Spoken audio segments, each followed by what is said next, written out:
여러분에게 놀라운 은혜와 축복이 있기를 바랍니다. 우리 함께 인사하겠습니다. 잘 나오셨습니다.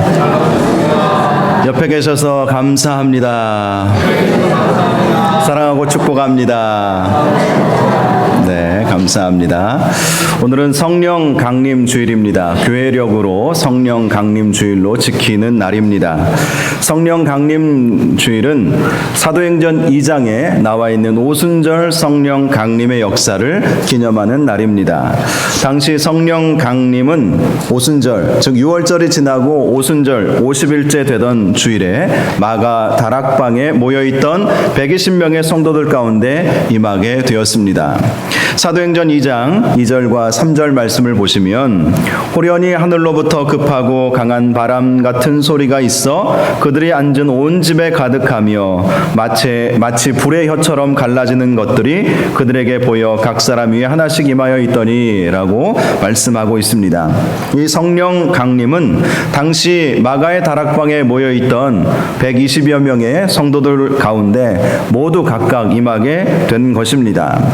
바로 이 성령 강림의 역사가 교회를 태동시켰으며 성령과 함께하는 시대가 되었음을 알리는 신호가 된 것입니다. 물론 성령 하나님은 오순절 성령 강림 역사가 있기 전에도 활동을 하셨죠.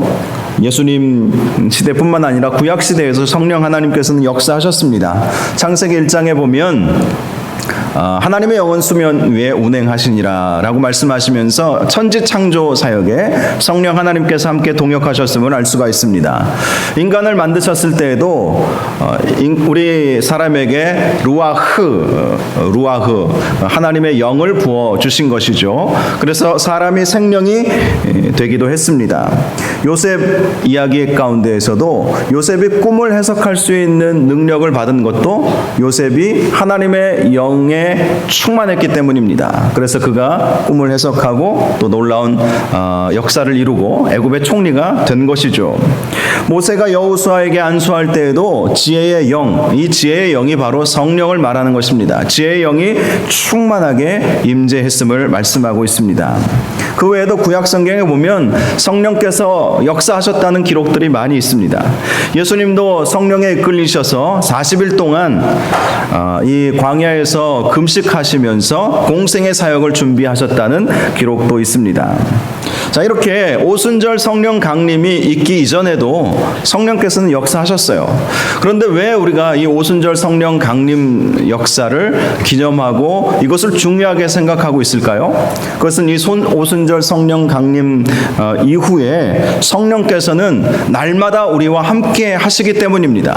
과거에는 어떤 특정한 인물이나 특정한 사건에 성령께서 임하셨다면 지금은 예수 믿는 모든 사람과 성령께서 함께 하신다는 것입니다. 그래서 요셉을 부러워할 필요가 없고 지혜의 영을 받은 여호수아를 부러워할 필요가 전혀 없습니다. 모세를 부러워할 필요가 없습니다. 왜냐하면 지금 성령께서 우리와 함께 하시고 특별히 예수 그리스도를 믿는 그 믿음을 고백하는 순간 성령께서는 임재하시죠. 그래서 성령께서 원하지 아니하시면 우리는 예수님을 주라고 시인할 수도 없을 정도입니다. 그만큼 우리의 가운데 성령이 지금 임하고 계시다는 거예요. 날마다 어떤 특정한 때나 어떤 특정한 사람, 특정한 어떤 공간에만 임하시는 것이 아니라 이 오순절 성령 강림 사역 이후에는 우리 모두에게 날마다 지금도 언제든지 얼마든지 성령께서 임하시고 역사하시게 되었다는 것입니다. 그래서 예수님은 내가 떠나가는 것이 너에게 유익하다 이 말씀을 하셨어요. 보혜사 성령님에 대해서 말씀하시면서 이 말씀을 하신 것입니다. 그래서 예루살렘을 떠나지 말고 성령을 기다리라 말씀을 하신 것입니다. 그래서 예수님의 제자들, 당시 120여 명 되는 예수님의 제자들이 예루살렘에서 이 성령을 기다린 거예요. 마가의 다락방에서 모여서 주님께서 말씀하신 그 성령의 충만함을 받기 위해서 성령을 기다리다가 호련히 하늘로부터 급하고 강한 바람 소리가 나서 온 집에 각 사람에게 불의 혀 같은 것이 임하게 된 것입니다. 성령의 강림, 성령의 임재가 경험된 것입니다.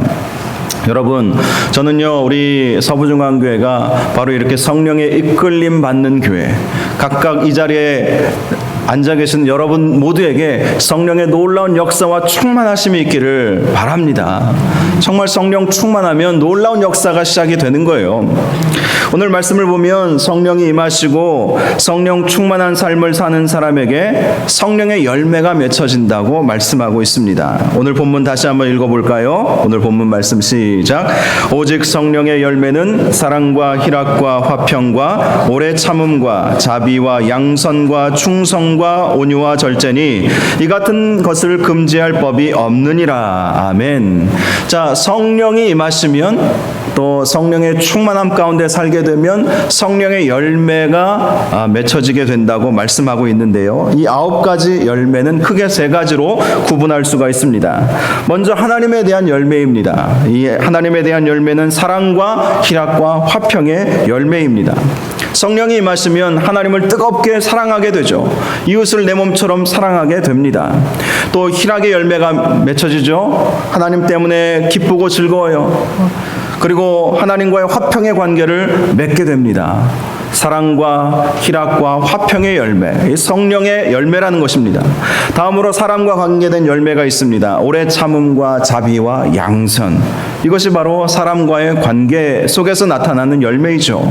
오래 참음은 인내를 의미하는 것입니다. 사람과의 관계 속에서 인내하게 되고 하나님과의 관계 속에서 인내하면서 소망을 놓치지 않게 되는 것입니다. 자비의 열매가 있습니다. 자비는 친절을 베푸는 삶을 사는 것입니다. 양선의 열매가 있습니다. 선을 베푸는 삶을 살게 되는 것이죠. 그리고 3번째로 자기 자신과 관련해서 충성과 온유와 절제의 열매를 맺게 된다고 말씀합니다. 맡은 일에 충성하게 되고 온유한 성품을 가지게 되고 욕망과 죄악을 절제하는 삶을 살게 된다는 것입니다. 이러한 열매가 저와 여러분 가운데도 맺혀지기를 주님의 이름으로 축원합니다. 조금 더 구체적으로 생각해 볼까요? 먼저 사랑의 열매. 성경은 사랑에 대한 많은 말씀들이 있습니다. 하나님을 사랑하고 이웃을 내 몸처럼 사랑하라 라고 말씀하셨습니다. 예수님은 원수까지도 사랑하라 라고 말씀을 하셨습니다. 사도 바울은 믿음, 소망, 사랑 이 3가지는 항상 있을 것인데 항상 있다는 것은 영원하다는 의미예요. 그런데 그 중에 제일은 사랑이라 라고 말씀했습니다. 사도 요한은 눈에 보이는 형제를 사랑하지 못하면서 눈에 보이지 않는 하나님을 사랑한다는 것은 거짓이다라는 말도 했습니다. 여러분, 사랑은 우리가 아무리 강조해도 지나치지 않는 열매인 것입니다. 저는 제가 먼저 사랑의 사람이 되기를 원해요. 그리고 여러분 모두가 사랑의 사람이 되기를 주님의 이름으로 축복합니다. 사랑이 넘치고 얼굴만 봐도 사랑이 느껴지는 그러한 성령의 열매를 맺는 저와 여러분이 되시기를 바랍니다. 2번째 열매는 희락이라고 말씀하고 있어요. 사도 바울은 항상 기뻐하라고 말씀하셨습니다. 우리의 기쁨은 하나님으로부터 나오는 기쁨이 진짜 기쁨이라는 사실을 꼭 기억하시기를 바랍니다. 하나님을 믿는 성도는 늘 기쁨이 충만한 삶을 살게 되어 있습니다. 돈이 있든지 없든지 건강하든지 건강하지 않든지 그 기쁨을 빼앗아갈 것은 아무것도 없다는 것입니다. 희락이 있는 사람은 항상 긍정적인 삶을 살게 되죠. 마음에 평강이 임하는 삶을 살게 됩니다. 그러니 시편 기자의 고백처럼 주께서 사랑하시는 자에게 잠을 주시는도다. 잠도 잘 자요. 여러분, 이 희락의 열매가 저와 여러분 가운데 임하셔서 우리의 삶에 정말 진정한 기쁨이 일어나기를 바랍니다. 여러분, 이 두렵고 불안에 떠는 마음은 사단이 주는 마음이에요. 하나님이 주시는 마음이 결코 아닙니다. 하나님은 우리가 주님 안에서 기뻐하는 삶을 살기를 원하십니다. 여러분, 기쁨이 있으십니까? 성령 충만하셔서 우리의 삶에 알 수 없는 기쁨이 솟아나시기를 주님의 이름으로 축복합니다. 3번째 열매는 화평이라고 말씀하고 있습니다. 화평은 다른 말로 평화죠. 사람들은 모두 평화를 원합니다. 어떤 사람이 갈등과 분열을 원하겠습니까? 그런데 진정한 화평은 어떻게 이루어지는지 아십니까? 하나님과의 화평이 먼저 이루어져야 되는 거예요. 하나님과의 화평이 깨지면 부부간에 문제가 문제가 생겨요. 창세기 3장에서 우리는 그것을 보지 않습니까? 하나님과의 관계가 깨어진 이후에 선악과를 따먹으면서 하나님과의 관계가 깨어지니까 어떻게 되었습니까? 서로 네 탓, 내 탓하면서 서로 이 부부의 관계가 깨어지는 것을 봅니다. 바로 이어서 창세기 4장에는 어떤 일이 있었습니까? 형제가 서로 미워하고 죽이는 일까지 벌어지게 된 것입니다. 여러분, 하나님과의 화평이 사람과의 화평으로 이어지게 되는 것입니다. 하나님과의 화평을 어떻게 우리가 이룰 수 있겠습니까? 성령 충만할 때 하나님과의 화평을 이룰 수 있게 된다는 것입니다. 특별히 하나님과의 친밀한 관계를 유지하기 위해서는 하나님과 깊은 교제를 나누시기 바랍니다. 하나님의 말씀, 하나님께 기도하고 하나님께 예배하는 것을 통해서 더 친밀한 관계를 누려야 하나님과 화평을 이룰 수 있고, 하나님과의 화평이 가정의 화평으로, 이 부부와 자녀 간의 이 화평으로 이어지게 된다는 사실을 꼭 기억하시기를 바랍니다. 하나님은요, 우리와 친밀해지기를 원하세요. 그래서 하나님은 우리의 생각보다 더 많은 예배를 원하십니다. 하나님은 우리의 생각보다 더 많이 말씀 중심으로 살기를 원하십니다. 왜 아멘이 적으세요? 하나님은 생각보다 우리가 더 많이 기도하기를 원하세요. 더 친밀한 관계를 유지하고 싶기 때문에 하나님과의 친밀한 관계가 화평의 근원인 것입니다. 하나님과 친밀해져야, 그래야 우리가 세상에서도 화평을 이루는 삶을 살 수 있게 될 것이기 때문입니다. 네 번째 열매는 오래 참음이라고 말씀합니다. 오래 참음은 다른 말로 인내를 의미하는 것입니다. 성경은 인내에 대해서도 얼마나 많은 말씀을 하고 있는지 모릅니다. 예수님은 너희의 인내로 너희의 영혼을 얻을 것이다 라고 말씀해 주셨어요. 인내해야 영혼을 얻을 수 있다. 인내해야지 우리가 구원을 끝까지 유지할 수 있다는 말씀입니다. 사도 바울은 인내는 연단은 소망을 이룬다라고 말씀하고 있습니다. 정말 나의 소원, 나의 소망을 이루기 위해서는 인내할 수 있어야 한다는 것입니다. 인내하는 사람이 내가 가지고 있는 그 소망, 소원을 이룰 수 있다고 말씀하고 있습니다. 야고보 사도는 인내를 온전히 이룰 때에 우리가 온전해지고 부족함이 없는 삶을 살게 된다고 말씀해 주고 있습니다. 인내할 때 온전해지는 거예요. 우리가 인내하지 못하면 불완전한 삶을 살 수밖에 없는 것이죠. 그리고 우리가 인내할 때 정말 부족함이 없는 삶을 살게 해주시겠다고 우리 주님께서 약속해 주신 것입니다.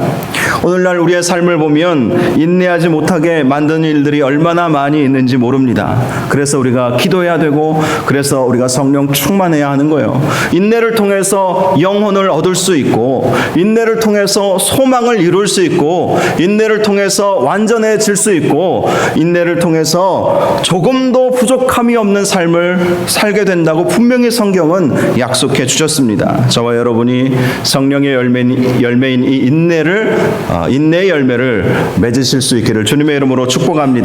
화날 일이 있어도 참으세요. 할렐루야. 네, 인내하셔야 되는 거예요. 다섯 번째 열매는 자비입니다. 이 자비는 다른 말로 친절을 의미합니다.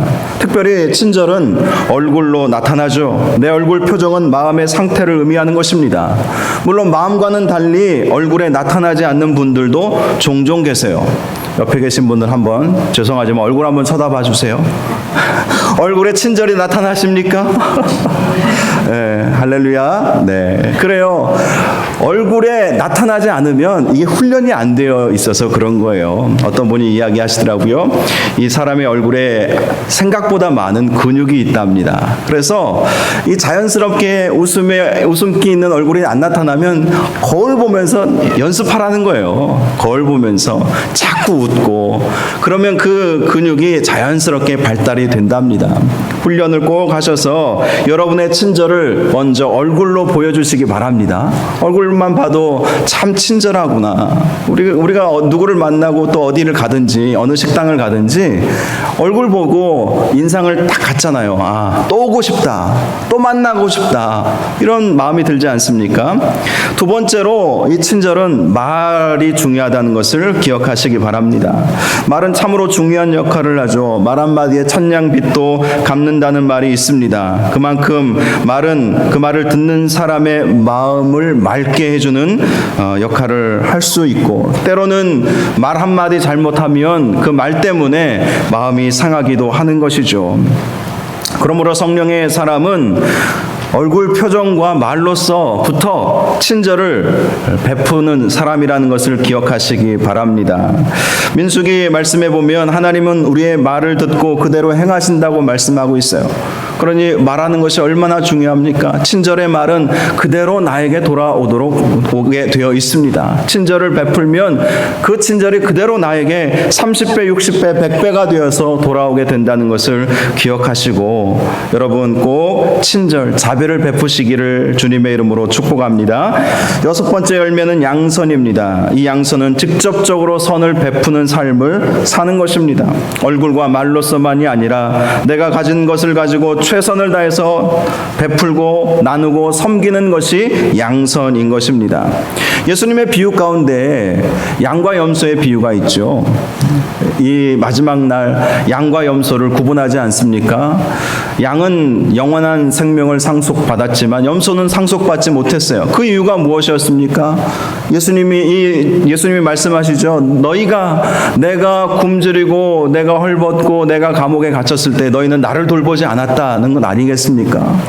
그러나 염소는 너희가 내가 헐벗고 굶주리고 옥에 갇히고 목마려울 때에 나를 돌보아 주었다는 거예요. 그래서 너희는 영원한 생명을 상속받게 된다고 말씀해 주셨습니다. 물론 이것이 행위 구원을 의미하는 것은 아닙니다. 그만큼 성령의 열매로서, 성령의 열매라고 하는 것은 구원받은 사람이 맺는 열매 아닙니까? 구원받은 사람이 이 선행의 삶, 이 양선의 삶이 자연스럽게 나타나야 한다는 것이죠. 그래서 그것이 구원받은 사람의 특징이라는 것을 우리에게 말씀해 주고 있습니다. 그런데 더 놀라운 것은요, 이렇게 선을 베풀면요, 성경이 예수님께서 약속해 주신 말씀이 있어요. 주라 그리하면 너희에게 줄 것이니 너희가 누르고 흔들어 넘치도록 하여 너희에게 안겨주리라. 이 말씀 누가복음 6장에 있는 말씀 아닙니까? 희한하죠. 베풀고 나누고 섬기는데 내 우물물이 마르지를 않는 거예요. 더 채워주시는 하나님의 은혜를 경험하게 되는 것입니다. 7번째 열매는 충성입니다. 이 충성을 다른 말로 성실함, 신실함이라고 할 수 있습니다. 우리 하나님은 신실하신 하나님이십니다. 예수님도 충성스럽게 십자가에서 자신의 목숨을 내어주시기까지 그 사명을 이루셨습니다.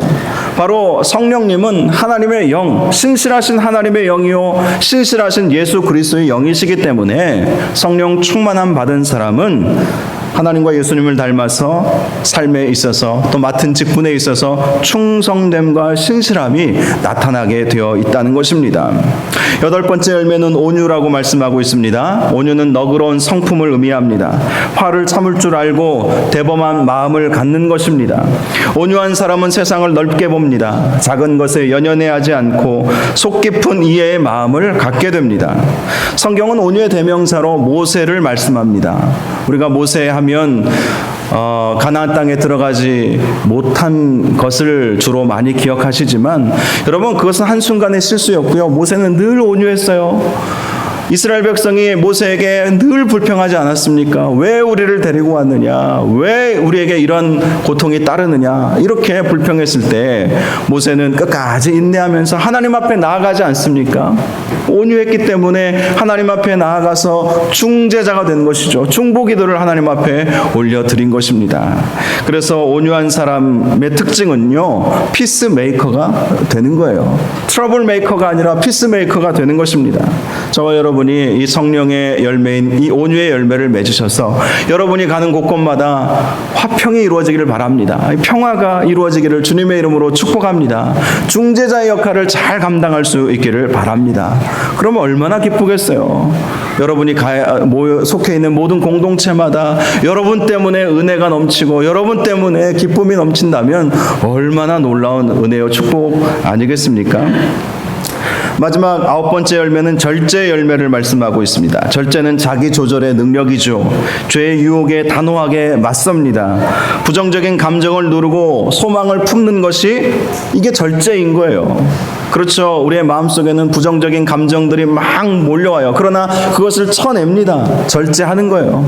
바운더리를 치는 것이죠.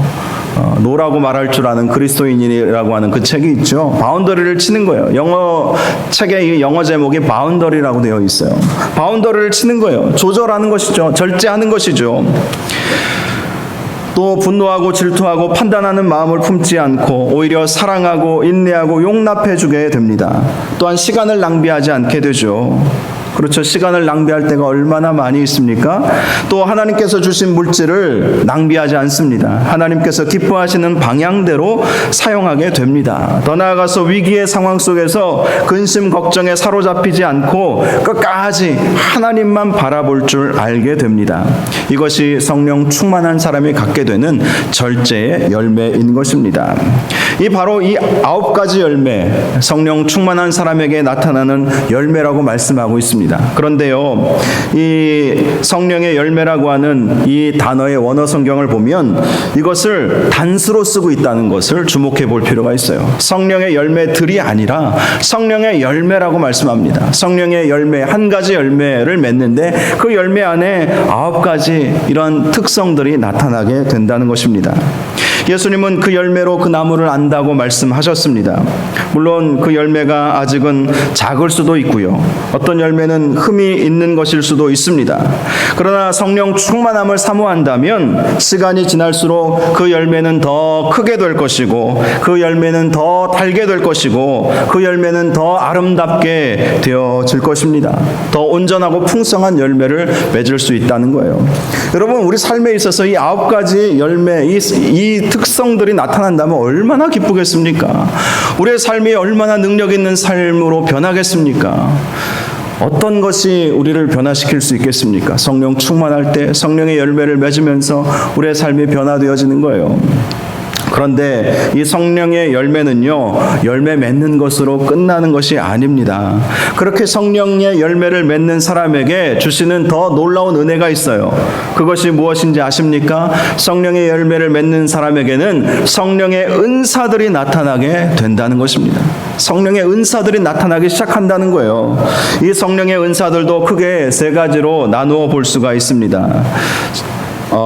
첫 번째는 말씀의 은사요. 그리고 사랑의 은사, 능력 행함의 은사들로 나누어 볼 수가 있어요. 말씀의 은사는 지혜의 은사, 지식의 은사, 가르침의 은사, 이런 것들이 임하는 것을 말씀합니다.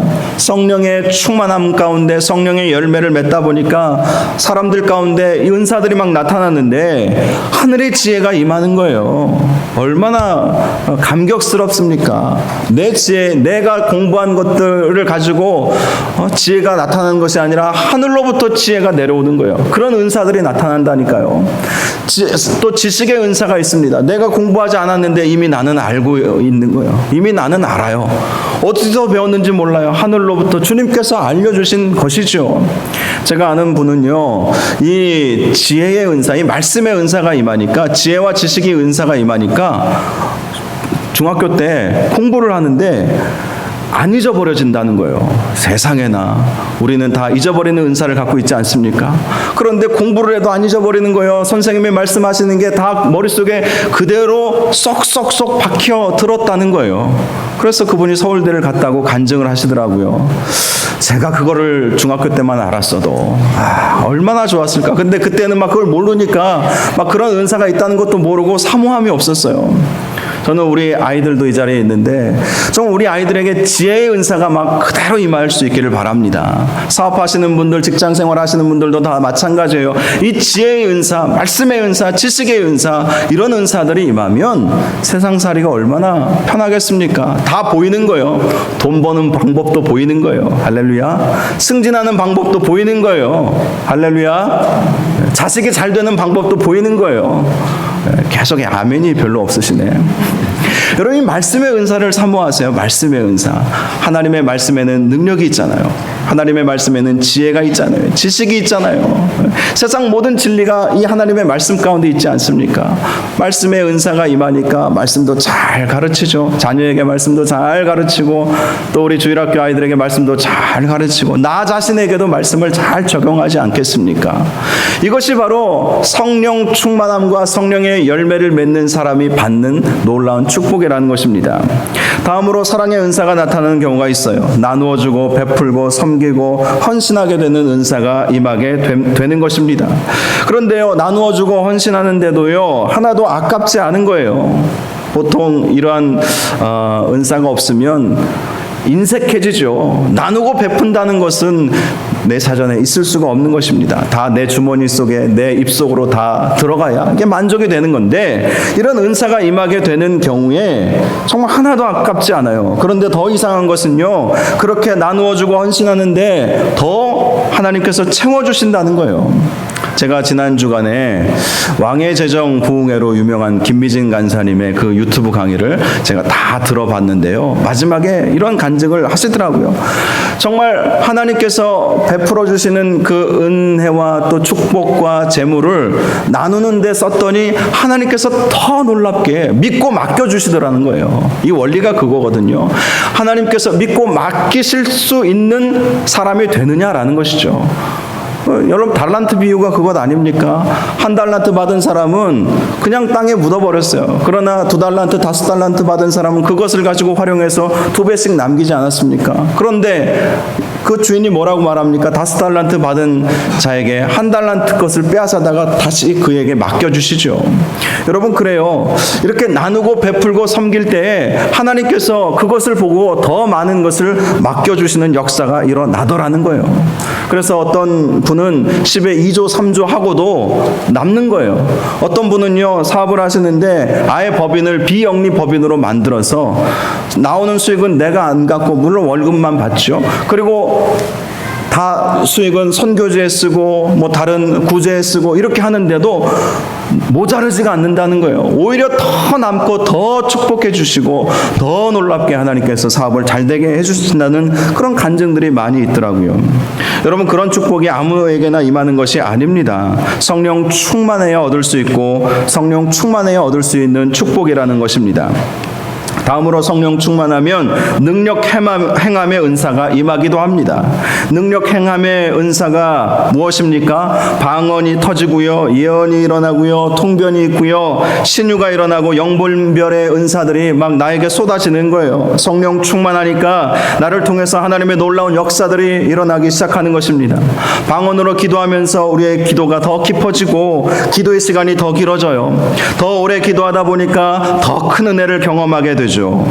그리고 예언의 은사를 받아서 하나님의 말씀이 막 깨달아지는 거예요. 예언의 은사는 다른 것 아닙니다. 말씀이 깨달아지는 은사가 예언의 은사예요. 말씀이 막 깨달아지니까 말씀대로 살려고 몸부림치니까 더 하나님께서 믿고 맡기시고 더 기름 부어주시는 것 아니겠습니까? 또 그렇게 살다 보니까 우리가 기도하면 병자가 낫고 귀신이 떠나가고 영분별이 되어서 헛된 것을 추구하지 않게 됩니다. 우리가 때로는요, 이게 우상인지 아닌지도 모르고 살 때가 많아요. 그렇죠? 그러나 영분별의 은사가 임하게 되면 내가 붙잡고 살아야 될 것이 무엇이구나 하는 것이 느껴지게 돼요. 그래서 하나님 더 붙잡고 말씀 붙잡고 살면서 하나님께서 놀라운 축복을 허락하여 주시는 것입니다. 여러분, 말씀을 한번 정리해 볼까요? 성령은 우리가 예수 그리스도를 믿는 순간 오순절날 임하셨던 그 성령님이 우리에게 임하게 됩니다. 어찌 보면 성령께서 우리에게 믿는 마음을 주셨기 때문에 예수 그리스도를 주로 고백할 수 있게 되는 거예요. 그러면서 성령의 임재가 시작이 되는데요, 성령이 임재하셨다고 이런 놀라운 역사가 일어나는 것은 아닙니다.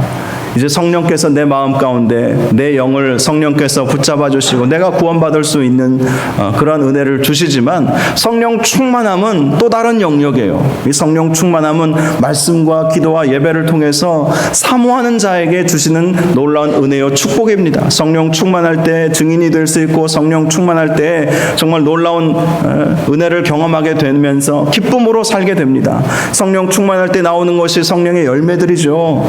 그래서 사랑, 희락, 화평, 오래 참음, 자비, 양성, 충성, 온유, 절제, 이러한 열매들이 자연스럽게 맺혀지는 거예요. 이 열매는요, 내가 맺으려고 해서 맺어지는 것이 아니라 성령께 붙어 있고 성령과 함께 하시고 성령의 은사를, 성령의 이 충만함을 사모하는 사람들에게 주시는 열매입니다. 그리고 이렇게 성령의 열매들 맺다 보면 은사들이 막 임하기 시작하는 거예요. 물론 모든 은사가 다 나에게 오는 것은 아니지만 그래도 모든 사람들이 몇 가지 은사들은 하나님이 꼭 주십니다. 달란트 비유처럼 주시는 은사들이 있어요. 그 은사들이 나의 삶을 얼마나 복되게 하는지 몰라요. 말씀의 은사가 막 임하고 말씀이 깨달아지고 지식이 들어오고 지혜가 막 임하게 되고 또 사랑의 은사 나누어주고 섬기고 이것이 전혀 아깝고 피곤하지도 않고요. 그런데 그렇게 살다 보니까 하나님이 믿고 맡겨주시고 더 부어주시는 은혜를 경험하고요. 또 능력이 막 나타납니다. 기도할 때 병자가 낫고요. 기도할 때 귀신이 떠나가고요. 기도할 때 막 놀라운 그런 영적 역사들이 막 일어나게 되는 거예요. 여러분, 이 놀라운 성령의 역사들이 정말 성경에 나와 있는 이 사람들만의 역사가 아니라 또 다른 누군가가 그렇게 살더라, 그렇게 여러분 거기 그렇게만 생각하지 마시고 내 삶 속에서도 성령의 역사는 이루어질 수 있다고 믿고 여러분 성령의 열매를 맺기에 노력하시길 바랍니다. 성령의 충만함을 사모하면 이것이 성령의 열매를 맺는 노력을 하는 것이죠. 성령 충만할 때 성령의 열매가 나타나고 성령의 열매가 나타나는 사람들에게 성령의 은사들이 막 임하게 되고 정말 기쁨과 감사가 넘쳐나고 능력 있는 삶을 살아가게 된다는 것입니다. 오늘은 성령 강림 주일이에요. 오순절날 성령께서 임하신 날을 기념하는 주일로 오늘 함께 지키고 있습니다. 저는 저와 여러분이 정말 오순절날 강하게 역사하셨던 그런 성령의 역사가 임할 수 있기를 주님의 이름으로 축복합니다.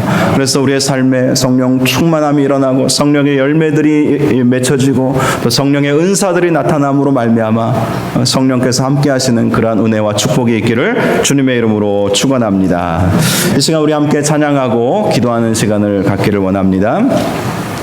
오소서 진리의 성령님, 이 땅 흔들며 임하소서. 우리 함께 찬양하면서 정말 성령의 충만한 역사하심, 성령의 놀라운 역사하심이 우리의 삶 속에 임할 수 있도록 또 우리 교회 가운데 임할 수 있도록 인도하여 주옵소서라는 마음으로 함께 찬양하고 기도하는 시간을 갖겠습니다.